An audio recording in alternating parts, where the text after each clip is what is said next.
बिस्मिल्लाहिर्रहमानिर्रहीम। अस्सलाम वालेकुम नाज़रीन इकराम, मैं हाफिज़ नुमान हूँ। आप मेरा यूट्यूब चैनल देख रहे हैं। उम्मीद करता हूँ तमाम हज़रात बखैर वाफ़ियत होंगे, जहाँ भी होंगे अपने अहल खाना के साथ खुश और महफूज भी होंगे। नाज़रीन इकराम, आज जिस मौज़ू के ऊपर हमने बात करनी है वो इंतहाई अहम और ज़रूरी है। गुस्से के नुकसानात, गुस्सा क्या होता है, गुस्सा किस तरह आता है और गुस्से को किस तरह कंट्रोल किया जाए, ये आज सब हम इस वीडियो के अंदर जानेंगे।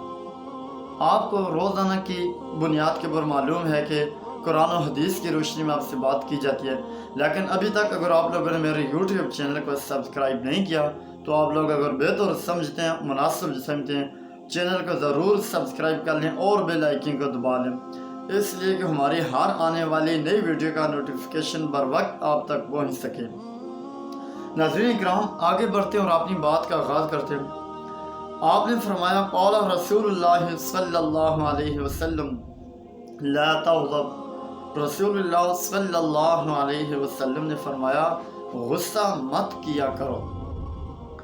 नाज़रीन इकराम, गुस्सा क्या होता है, गुस्सा किस की तरफ से होता है? जब इंसान को गुस्सा आता है ना, ये गुस्सा कोई इंसान की अपनी तरफ से नहीं होता, गुस्सा शैतान की तरफ से होता है।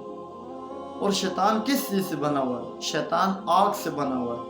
आग को बुझाने के लिए, मिटाने के लिए क्या चीज़ इस्तेमाल की जाती है? पानी इस्तेमाल किया जाता है और मिट्टी का भी इस्तेमाल बाज़ औक़ात किया जाता है।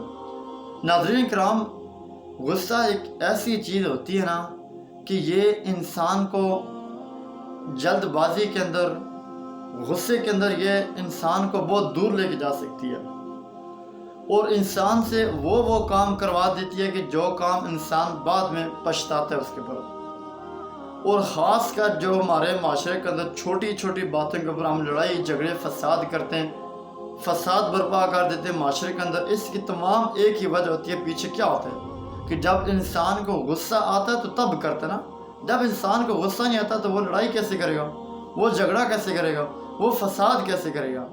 तो नाज़रीन किराम, इस चीज़ को कंट्रोल करने के लिए इसको किस तरह कंट्रोल किया जाए? जब आपको गुस्सा आ जाए, इंसान सबसे पहले वज़ू कर ले, या वज़ू कर ले या कि ज़मीन के साथ लेट जाए, क्योंकि ये वो चीज़ें जो गुस्से को या कि कंट्रोल कर सकती हैं और गुस्से को ठंडा कर सकती हैं।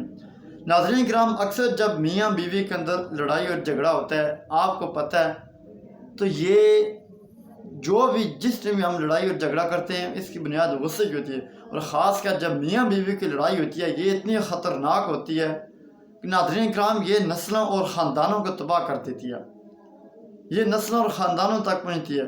शैतान, जो बड़ा शैतान होता है, वो रोज़ाना शाम को अपना जाल, ये है कि जिस टाइम अपना जाल बिछाता है और दिन भर के जितने शैतानों ने काम किए तो उनसे पूछता है कि आपने क्या काम किया, आपने क्या काम किया। सब अपने अपने राय देते हैं कि मैंने चोरी करवाई है, एक कहता है मैंने चोरी करवाई है, दूसरा कहता है मैंने ज़िना करवाया, तीसरा कहता है मैंने किसी से बदकारी कराई है, वो कहता है कुछ भी नहीं किया, कुछ भी नहीं किया, कुछ भी नहीं किया। लेकिन एक लंगड़ा शैतान, लूड़ा, वो कहता है कि मैंने मियाँ बीवी को लड़ाया है, तो वो बड़ा शैतान कहता है कि पुत्रा कम तो तुझ कीता है। यानी बात करने का मकसद यह है कि वो कहता है काम तो आपने किया है। क्यों नाज़रीन इकराम, जो मियाँ बीवी की लड़ाई होती है ये नस्लों और ख़ानदानों को तबाह कर देती है, ये नस्लों और ख़ानदानों तक पहुँचती है। तो इसलिए हमें सबसे पहले तो इस बात का ज़रूर आप ये ख्याल रखें कि हमेशा एक बात मेरी हमेशा आप याद रखें कि गुस्से के अंदर आके कोई फ़ैसला ना करें, गुस्से के अंदर आके आप कुछ फ़ैसला ना करें। और कुछ ये है कि जो भी आपके ये है कि आपने फ़ैसले करने, वो आप ठंडे होकर और सोच समझ कर वो फ़ैसला आप करें। देखिए, पिछले व्लॉग के अंदर ये आपसे मैंने बात की थी कि इंसान की ज़िंदगी खूबसूरत नहीं होती, ज़िंदगी को खूबसूरत बनाया जाता है सब्र से, तहम्मुल से, बर्दाश्त से, हौसले से। इन चीज़ों से नाज़रीन इकराम ज़िंदगी खूबसूरत बनती है, इन चीज़ों से ज़िंदगी जीने का मज़ा आता है। चंद लम्हों का गुस्सा, चंद मिनटों का गुस्सा इंसान की ज़िंदगी को तबाह बर्बाद कर देता है, मिलिया मेट कर देता है, सब के ऊपर पानी फेर के रख देता है। तो इससे नाज़रीन इकराम, ये मेरी ये आज की ये थी वीडियो जिसके ऊपर हमने बात करनी थी। अब तक के लिए इतने, अपना ख्याल रखिएगा। बहुत बहुत अल्लाह हाफिज़। मिलते हैं नेक्स्ट वीडियो के अंदर।